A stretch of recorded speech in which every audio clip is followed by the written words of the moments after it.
Hello दोस्तों, मैं आप सभी लोगों को स्वागत करता हूं आइकॉनिक टेक्नो का नया एपिसोड वीडियो में। इस वीडियो में हम लोग बात करने वाले हैं अभी जो न्यूज़ आया है सैमसंग का 3nm चिपसेट के बारे में। तो उस बारे में हम लोग इस वीडियो में डिस्कस करने वाले हैं और देखेंगे एनएम क्या होता है। वैसे भी एनएम के ऊपर मैं डिटेल वीडियो लेकर आने की कोशिश कर रहा हूँ। तो चलिए इस वीडियो को स्टार्ट करते हैं।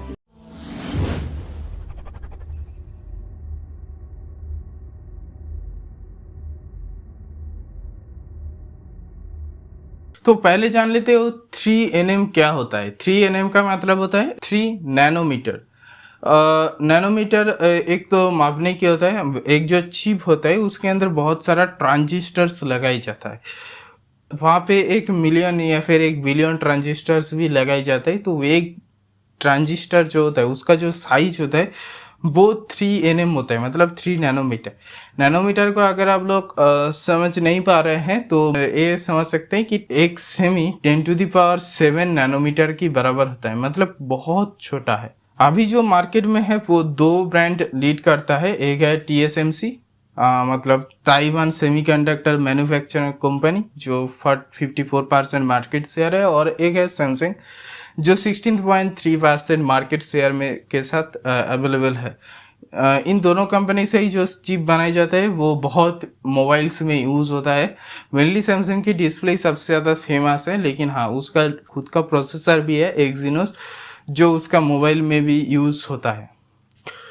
तो इन दोनों कंपनी का मतलब चिप शॉर्टेज चल रहा था इस कोविड-19 की वजह से। जो 2 साल लॉकडाउन था इसकी वजह से चिप शॉर्टेज चल रहा था। इसकी वजह से 3nm का जो चिप है वो इस साल की एंड में या फिर अगले साल की शुरुआत में ही आने वाला था, लेकिन सैमसंग ने अचानक से ऐसा अनाउंसमेंट हुआ है, मतलब ऐसा खबर आ रहा है कि जुलाई 25 को ही इसका चिप लॉन्च होने वाला। और इसका जो चिप है वो GA मतलब गेट ऑल अराउंड टेक्नोलॉजी से बनाई जा रहा है। जिन लोग इलेक्ट्रॉनिक्स को अच्छी तरीके से जानते हैं वो इसको समझ सकते हैं, और अगर आप लोग नहीं जानते तो डिस्प्ले में लिखा आ रहा है GA के बारे में, आप लोग मतलब रीड कर सकते हैं।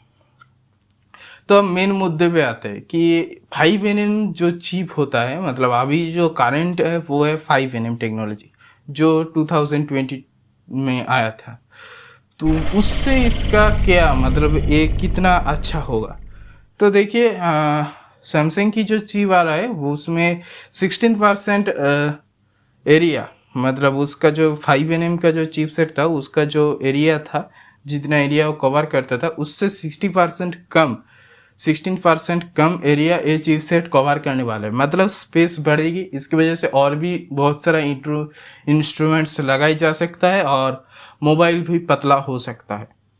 दूसरी बात 45% बैटरी एफिशिएंट है, मतलब 5nm जितना बैटरी खाता था ये लगभग उसका आधा ही बैटरी खाएगा, मतलब बहुत ही अच्छा है। और इसमें 23% परफॉर्मेंस इंक्रीज किया गया है, मतलब बहुत ही अच्छा परफॉर्मेंस देखने मिलेंगे। और इसमें कूलिंग जो सिस्टम है वो 5nm से बहुत गुना ज़्यादा बेहतर इसमें कूलिंग सिस्टम दिया गया है।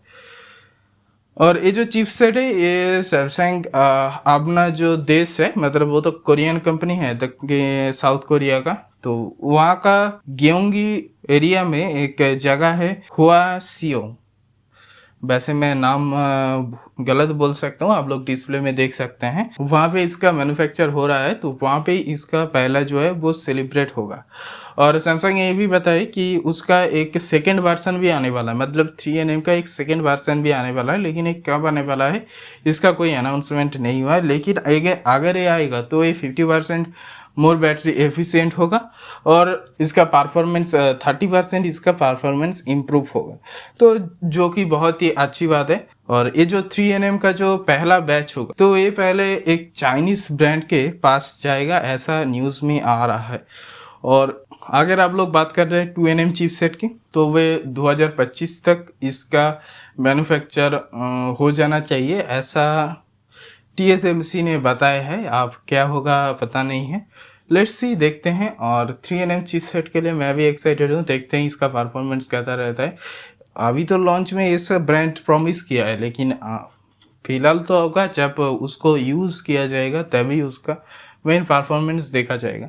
और ये सैमसंग का लेटेस्ट फ्लैगशिप चिपसेट में ही देखा ही जाएगा, ऐसा तो बताई जा ही सकता। तो यही था कुछ न्यूज़ नहीं, मतलब मैंने तो टेक न्यूज़ को पूरी तरीके से बंद कर दिया है, टाइम ही नहीं मिल रहा है डेली लेकर आने के। तो चलिए आज के लिए बस इतना ही रखते हैं, मिलते हैं अगले वीडियो पे, तब तक के लिए जय हिंद।